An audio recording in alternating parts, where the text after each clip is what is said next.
20ª edición de las Jornadas de Otoño de Caja Rural de Zamora.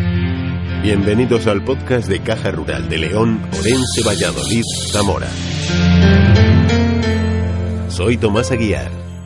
En colaboración con la Asociación Unidos contra el Cáncer de Toro y Alfoz, la Fundación Caja Rural de Zamora planteó en la segunda conferencia de las Jornadas de Otoño del mes de noviembre cuestiones relativas al testamento vital, con la participación de la magistrada Cristina María Fernández y el médico Alejandro Cuadrado.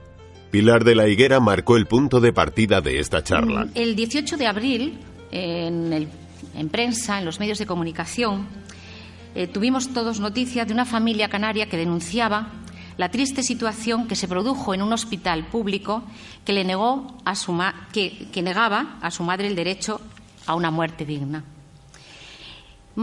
Años anteriores, en el 2015, también vivimos la tragedia de unos padres que reclamaban una muerte digna para su hija de 12 años. En mayo entraba en el Congreso una proposición sobre eutanasia. Son temas diferentes, distintos, pero que tienen la problemática común, que es el final de los días del ser humano. El final de los días del ser humano con toda la dignidad que el ser humano merece, y es de lo que vamos a hablar.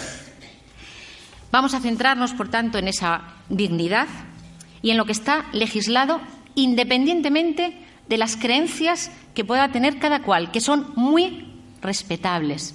Pero la ley nunca obliga, la ley solo facilita para quien quiera hacer uso de ella, esté a su disposición. Y también, como no, para que los profesionales, los sanitarios, estén protegidos de alguna manera. Precisamente para permitir y para poder aplicar los tratamientos que sean necesarios para que las personas tengamos una muerte digna en esos peores momentos. Por tanto, la dignidad con la que vivimos nos debe de acompañar también al morir. La magistrada se refirió al marco legal relativo al testamento vital, señalando que se trata de un documento que apunta las disposiciones de la persona sobre cómo quiere afrontar la muerte. El documento de instrucciones previas se define legalmente como aquel documento que recoge los deseos expresados por una persona mayor de 18 años, capaz, libre, en previsión de una situación futura en la que le es imposible en ese momento expresar su voluntad sobre los cuidados, sobre el tratamiento de su salud o, una vez llegado el momento, sobre el destino de su cuerpo o sus órganos. ¿Cuáles son las formas de otorgamiento? Como estaba diciendo, ante testigos, ante notario y ante personal de la Administración. Ante testigos, que deberán de ser 3 personas mayores de edad con capacidad de obrar, que no tengan con el otorgante del documento, y esto es importante porque siempre recurrimos a la familia, relación de parentesco hasta el 2º grado, vinculación de tipo patrimonial, vínculos obligacionales y que no sea ninguna de las personas que estén designadas como representante. Ante notario y ante personal de la Administración. Quizá esta última forma es la más accesible para todos, en tanto que hay un documento normalizado ante el cual se rellena simplemente, y los funcionarios que están designados por la Consejería de Sanidad y que hay en cada provincia son los encargados de guiar un poco y de dar forma a este documento y a estas instrucciones previas. En cuanto a la figura del representante, a la que he aludido anteriormente para referirme a personas que no pueden ser testigos, yo considero que la figura del representante es muy importante. ¿Por qué? Porque es la persona que va a actuar de interlocutor entre los deseos del paciente expresados en el documento de instrucciones previas y el facultativo que en ese momento le está atendiendo.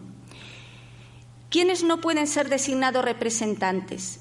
El notario, los testigos ante los que se formalizó el documento, el responsable del registro de instrucciones previas, el personal de las compañías, y esto es evidente, que financien la atención sanitaria de la persona que otorgó el documento, y el personal sanitario que debe, lógicamente, aplicar las instrucciones previas.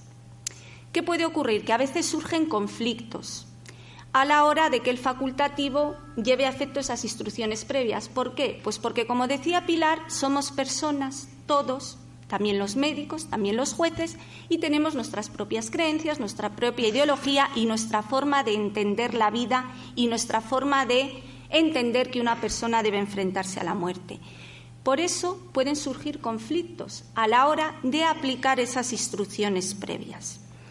Y en este caso, ¿a qué se puede recurrir? No necesariamente hay que recurrir a un juzgado. Tenemos al representante que actuará como interlocutor y es el que deberá hacer valer esas instrucciones cuando el paciente ya no esté en situación de hacerlo por sí mismo, y está el Comité de Ética Asistencial, que tiene que existir en cada uno de los hospitales, ya sean públicos, ya sean privados. Este comité de asistencia lo conforma personal médico, personal no médico y también personas que tengan conocimientos jurídicos en esta materia. No da una decisión vinculante, pero sí que va a actuar como moderador o árbitro entre el facultativo y el paciente a la hora de aplicar esas instrucciones previas. ¿Qué puede ocurrir? Que el facultativo decida no aplicarlas. ¿Cómo tendrá que actuar desde el punto de vista, entiendo yo, legal?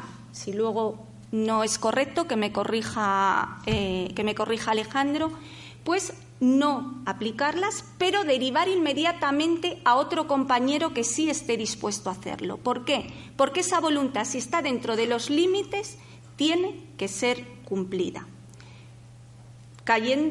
asumiendo en su caso la responsabilidad de no haberlo hecho de ese modo, responsabilidad que podría llegar a ser incluso de índole penal. ¿Qué contenidos puede tener el documento de instrucciones previas? En su definición ya aparece un poco cuál es el posible contenido. Se puede disponer que se agoten todos los tratamientos indicados sobre esa dolencia, siempre que no sean desproporcionados o en relación al previsible resultado. Es decir, también se puede prever, porque siempre tenemos el concepto testamento vital, instrucciones previas, que no se me aplique, que no se me mantenga con vida. No, también que se agoten todos los tratamientos. O voluntad contraria a recibir soporte vital, interrumpir el ya iniciado cuando resulte inefectivo.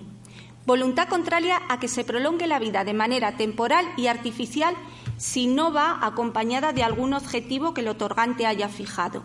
Y su deseo de que se utilicen procedimientos de sedación o de analgésica necesarios para evitar el dolor y el sufrimiento, aunque ello pueda suponer un acortamiento de la vida. Límites. También hay límites a la hora de otorgar instrucciones previas. Primero, la podemos revocar en cualquier momento por el mismo medio que se otorgaron. Manifestando la voluntad, al igual que revocamos un testamento, revocamos esas instrucciones. Hemos cambiado de idea, hemos cambiado de creencias o vemos la vida y la muerte de otra manera. Contrarios al ordenamiento jurídico, por supuesto. Que no sea supuesto de hecho contemplado por el otorgante. Si eso no lo ha dispuesto el otorgante, malamente vamos a aplicar esas instrucciones. O que sea contrario a la lex artis. Ello entronca con otro tema que daría lugar a otro debate, que es el tema de la eutanasia y tal y como está contemplado en nuestro Código Penal. En todo caso, la voluntad del sujeto, emitida mientras conserve capacidad para hacerlo, va a prevalecer sobre las instrucciones previas, que pueden ser modificadas, sustituidas y revocadas en cualquier momento, dejando constancia. Por su parte, el doctor Alejandro Cuadrado se centró en el paso del testamento hacia la planificación anticipada de decisiones, señalando, entre otras cosas, que en Castilla y León tan solo el 4% de la población ha hecho un documento de instrucciones previas. Una charla que comenzó con la visualización de la entrevista entre un médico y un paciente. Bueno, pues, ¿de qué hablamos cuando hablamos de planificación anticipada de las decisiones? Es un proceso de comunicación voluntaria, nadie está obligado a hablar de estos temas, evidentemente, entre un profesional de la salud, esencialmente, no solamente, pero esencialmente sí, y una persona, y puede que su entorno afectivo, si lo quiere él o no, sí es aconsejable, en el que se reflexiona en un proceso de comunicación y se delibera, donde en el marco de la atención sanitaria normalizada, en el marco de una consulta de atención primaria, de oncología o de otra cuestión. ¿Sobre qué? Sobre la asistencia y los cuidados que vamos a desear en el futuro en aquellas situaciones como una enfermedad compleja, una situación de final de la vida o en esas circunstancias donde ya no podemos hablar de ello, ni podamos opinar, ni podamos tomar ninguna decisión. Es un proceso de planificación que requiere una metodología, no sé, como vamos a ir viendo ahora progresivamente. ¿Cuáles son los pilares fundamentales? ¿Para qué se implanta un proceso de planificación anticipada? Pues a través de la comunicación, para promover que los pacientes seamos autónomos y que tengamos opinión. Tú promueves y para que en el futuro no pase lo que hemos visto en el estudio SUPOR, que se acaben respetando las preferencias y los deseos que hemos manifestado o que hemos otorgado o hemos formulado en un documento. ¿De acuerdo?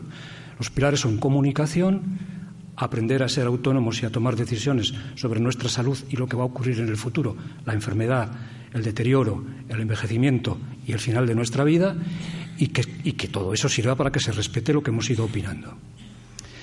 ¿Qué características tienes? No es en un momento puntual. Muy bien decía Cristina que cuando hacemos un documento de instrucciones previas podemos ir a personal de la Administración para que nos ayude, como ella dice, con este formato que hay en cada autonomía, pero eso es un momento puntual donde te están ayudando, te apoyan y tú escribes, vas escribiendo y eso es un momento puntual. No, se va hacia otro modelo de cuestión, hacia planificar. O sea, tiene que ser progresivo, longitudinal, como decía el compañero cuando veía a este paciente. Bueno, tranquilo, de alguna manera, que nos vamos a ir viendo más veces. O sea, vamos a rellenar esto, te voy a dar esto, pero vamos a ir hablándolo sobre el tema. Y se basa simplemente en conversaciones abiertas. Y a medida que tú vas hablando con el paciente de sus valores, como decía este hombre, yo es que no quiero, llegado un momento, perder el control. La mayoría de las veces en cuidados paliativos vemos que cuando se hacen estadísticas sobre lo que peor se lleva cuando estás al final de la vida, es que pierdas el control sobre las cosas de tu alrededor, el control de lo que ocurre. Se lleva muy mal y empezar a ser dependiente y una carga, se lleva fatal.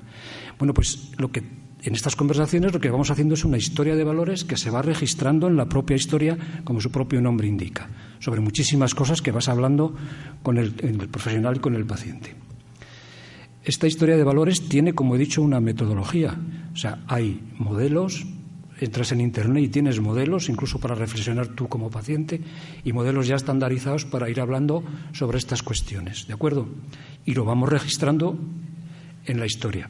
Una historia de valores, y tengo una magistrada aquí que seguro que sabe más que yo, aunque no haya un documento de instrucciones previas, en un futuro, cuando haya que tomar una decisión y haya un conflicto o un dilema, es válido a todas las luces, desde el punto de vista legal, lo que yo tenga registrado como médico de lo que me ha ido diciendo el paciente, si está registrado en la historia médica. Lo que sí, al paciente al final, como vamos a ver, le debemos de aconsejar que, aparte de tener registrada su historia de valores, es muy importante que tenga hecho un documento de instrucciones previas formulado y que lo registre, ¿de acuerdo? El proceso de planificación ayuda, según el doctor, a normalizar el diálogo sobre la muerte, a disminuir la incertidumbre, la angustia y el impacto emocional. Más contenido sobre Caja Rural de León, Orense, Valladolid y Zamora en cajaruraldigital.com o fundacioncajaruraldezamora.es. Soy Tomás Aguiar. Les espero en la próxima entrega de este podcast.